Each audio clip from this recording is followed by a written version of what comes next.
How you doing? Thanks a million for stopping today. Can you tell us your name, where you're from, and maybe some of the institutions you work at or why you're at SIDS for? Yeah, so my name is Riddhi Samtani. I'm from the beautiful island of Sint Maarten. That is in the Leeward Islands. It is half French and half Dutch. And I'm here with the Netherlands delegation as the youth representative of Sint Maarten. And I'm here at SIDS 4 because obviously Sint Maarten is very much impacted and vulnerable by the changes to climate.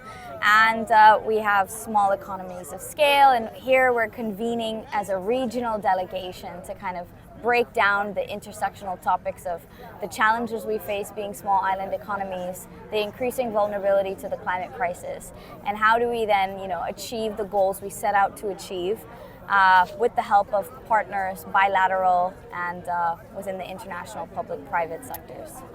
And is it difficult being from Sint Maarten that is, French and Dutch either side of the island, but also, managed from afar? Are you in the Caribbean region? Are you in the European Union? Are you falling between the cracks?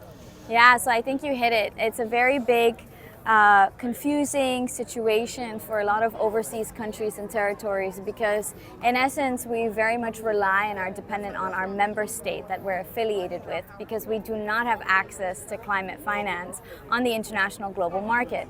So all of our regional country neighbors who are sovereign are really able to tap into the available finance, the new debt for nature swaps, debt pause clauses that are really being rolled out for SIDS in times of disaster. And while that's so amazing to see kind of this dialogue progress, it's very difficult as an overseas country and territory because we can't really apply that to our situations.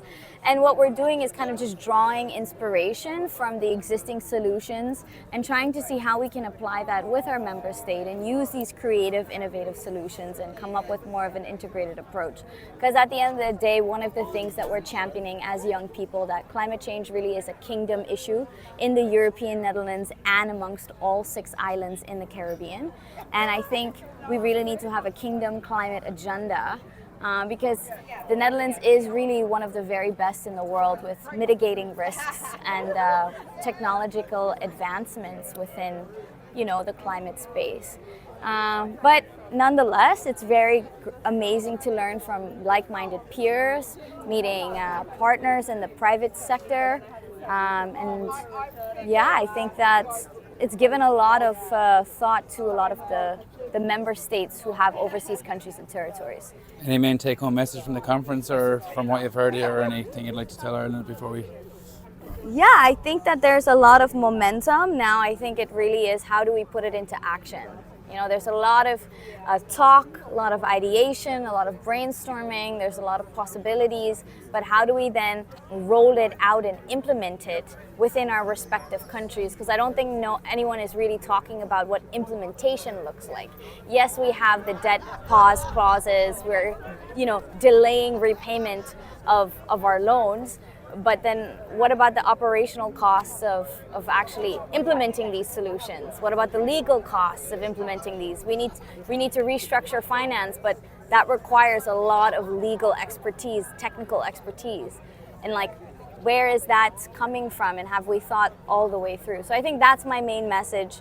Let's think it through from the top to the bottom of not just accessing the finance, but how do we also implement it as well? Thanks very much. Yeah, Thank you. Thank you.